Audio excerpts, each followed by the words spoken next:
भाई लोगों, नाम मेरा आर्यन है। जिस लड़की से प्यार करता था नाम उसका रिया है।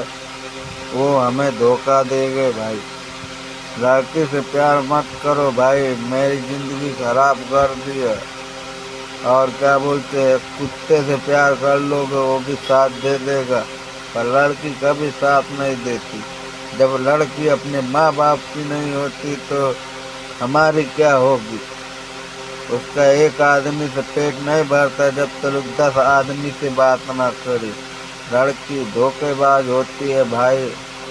मैं आज सच अपना लव स्टोरी सुनाता हूँ। मेरे साथ जीने मरने खाने की कसम खाई थी, पर आज उसने बदल गई, मेरी जिंदगी को नाश कर दिया। आज मैं एकदम से खराब हो गया।